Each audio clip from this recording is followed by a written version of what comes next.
All right, so good evening. This is part two of yesterday's song creation video. I think I um, I got the basic structure down. I don't have my monitors hooked up. I don't want this video to drag on. So basically, what I've been doing this afternoon is adding acoustic guitar. Looking for the chords, I just played an entire loop over and over again. I didn't create any loops. I just basically played throughout the whole 10 minutes of the song, the beat.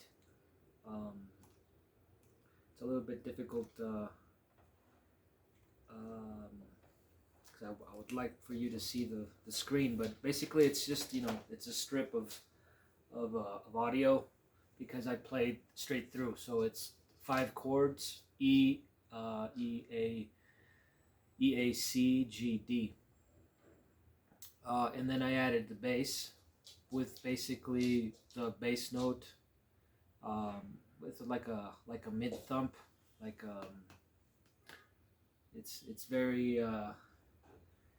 very like almost like a ballad sounding track, and I'm adding piano right now.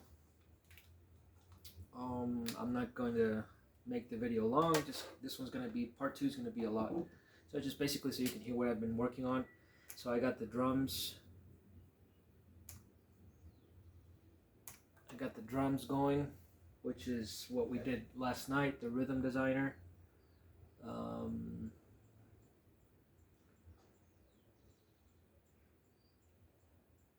Why it's that low, I don't know.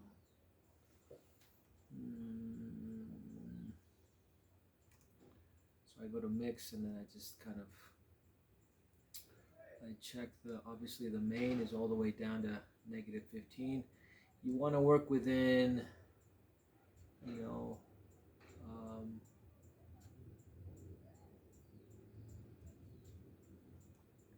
really can't. I can't really share this. Well, actually, so there's the beat, and then here's the bass. Can't really hear the bass either.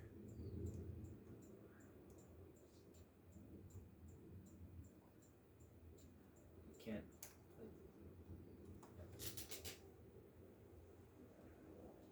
It's the entire. It's the volume. Oh.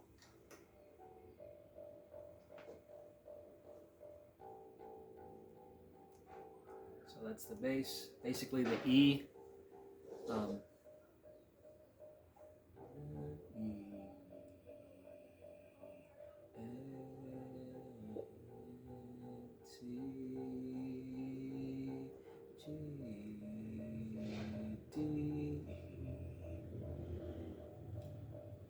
It's basically a loop. I'm just playing it over and over and over again.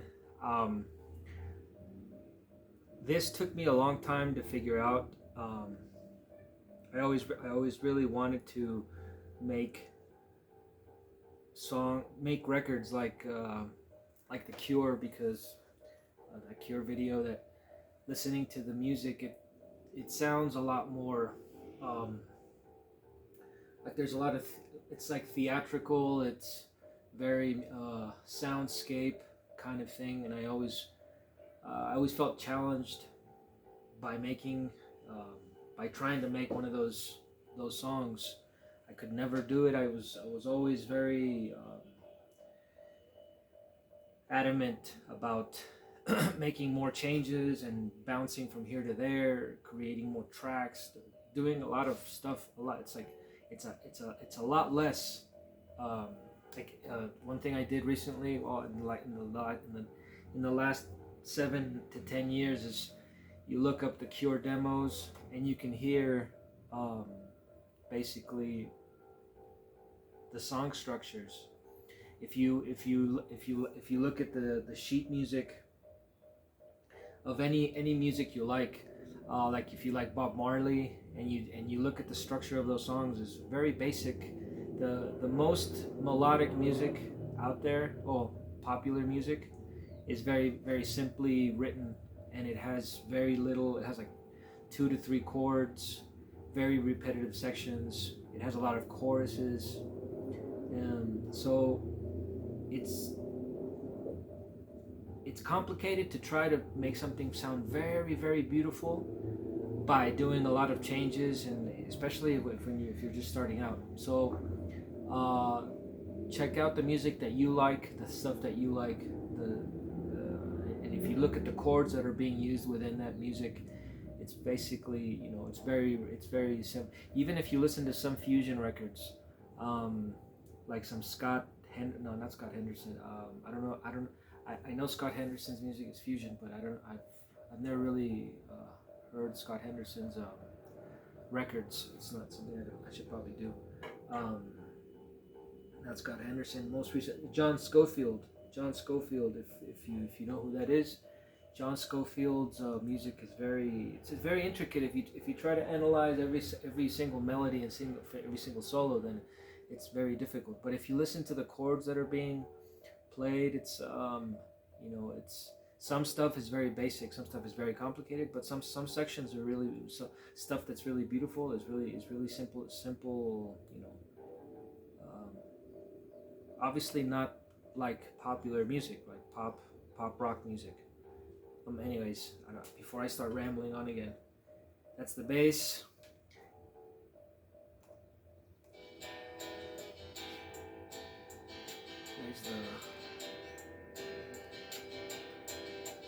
So that's the basic, that's what I have so far.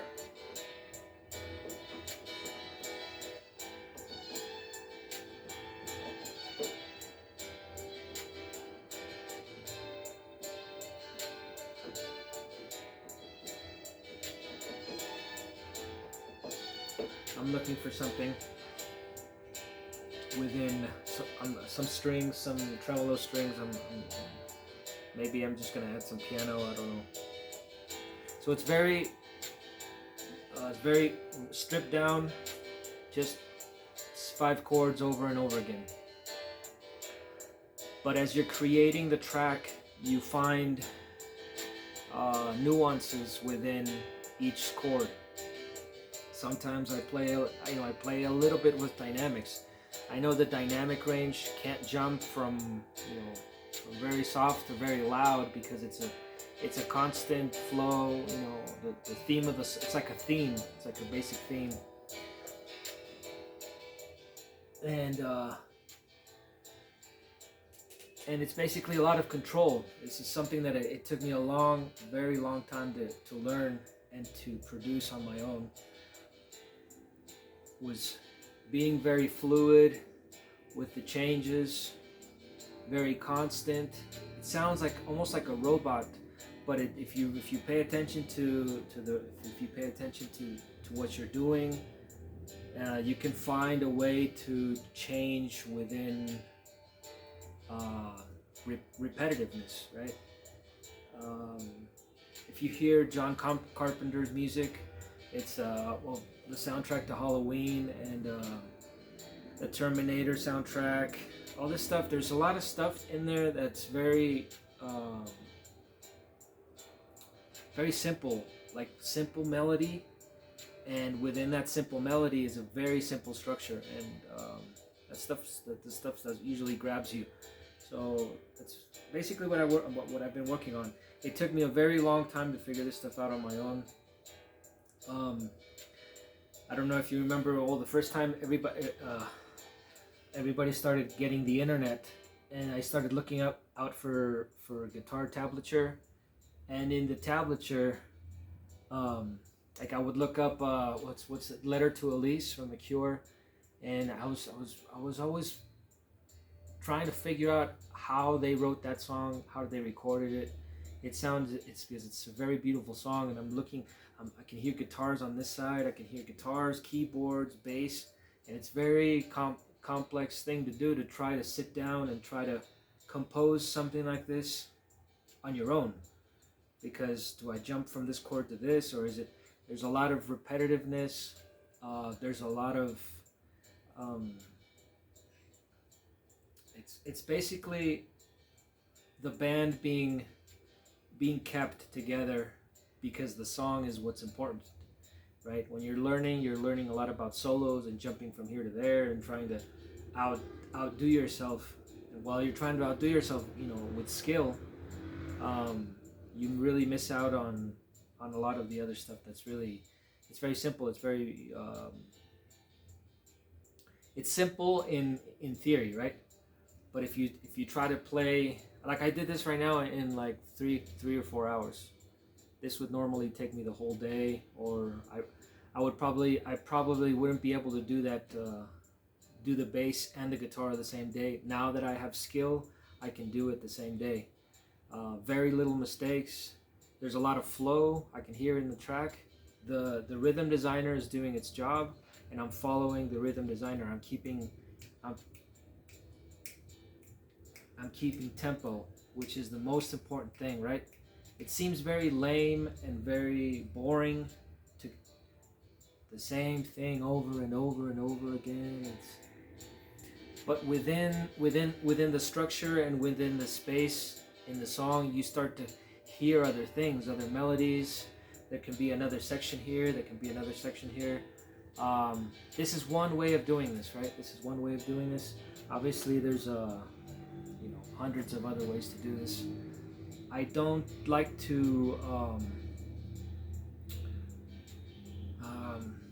Let me see. I don't like to say that this is how I always record music. This is one of my favorite ways of doing it, because I get to create stuff on a basic structure, right? And then I can do a lot of changes. Melody will come later. I don't think I can do anything anymore today. I'm a little saturated with what I've heard today. I can hear other stuff, but I think if I continue, I'm just gonna end up doing the opposite. So I got guitar and bass today. Tomorrow I'll see if I continue to do the rest. Basically that's it. Learning as I go. This stuff of being able to record a track straight through is a lot of practice, and something that I used to do when I was younger. When I had Sonar, I was just using Sonar. I would record 4 to 8 beats of guitar, and sometimes it would sound good, sometimes it would pop and click, and but I would still use it. I would still use it to create a structure. It's another great way of utilizing the technology. You can write, obviously you can write a very good pop song with sections. For example, you can where's my guitar? Oh, I put the guitar away. You can write the intro and then crop it so that it sounds like a loop, a clean loop, and then you can write a verse so that it sounds like a clean loop, and then chorus, and then you can add. Then you can start building, copy paste. That's obviously an advantage of the new. Actually, I think they did that back in the 70s, but now it's a lot easier, and it sounds a lot more. Well, it's just a lot easier now. It's a lot more practical and a lot easier to do that if you can write other sections. But this is a very interesting way of doing it, because it's forcing me to not do any changes, right? I'm limiting myself to the same exact loop when it's not the exact same loop, because I played straight through it. Oh, it's something. So this is, I guess it's songwriting. It's probably not songwriting 101, because this isn't your classic A B C A B song. So you can do it like that too. You can record each section individually, and it will sound good. I'm thinking about maybe tomorrow playing some drums if it's early. I know tomorrow there's a soccer game, and there's going to be a lot of noise around here, so I can probably try and over the rhythm designer, I can add some stuff, my own flavor to the rhythm, which will add another space, another dimension to the track. So basically that's it for today. I don't want to make this video very long. I just wanted to add, so this is the Night Owl part 2. If some of you are having trouble with your interface making lots of noise, I suggest that you get a new adapter for your computer. It's usually, that's the problem. Well, that is the problem. If you hear within, you're trying to record acoustic guitar, you plug the acoustic guitar straight into the interface, and you hear this, there's a certain buzz. It's usually the adapter. The adapter is probably it's been worn down. It's been used a lot. It's a small adapter. It's a small adapter, little transformer. So I think it, after very many hours of use of it being on, it will. I'm sure it gets old and you have to get a new one. So I suggest that's the way that I don't know if you're having the same problems with, if you have a PreSonus Audio Box USB 96, if you're having the same problems. If you have a good battery, then you can just unplug it from the wall, and the buzzing goes away. Usually the buzzing has to do with it's the adapter, the transformer within the adapter for the computer. So okay, that's it. Anything else? So far it's just basic track structure. These are scratch tracks. I'm eventually going to mix, and when I mix, I'm probably going to keep stuff and I'm going to mute stuff. So tomorrow I'm going to see if I'm going to add some drums and maybe some drums and keyboard. See how well I do, depending on my flow. I might send the keyboard into this Alesis preamp with some drive. But yeah, okay, so basically that's it for today. Okay, thank you. That's part 2.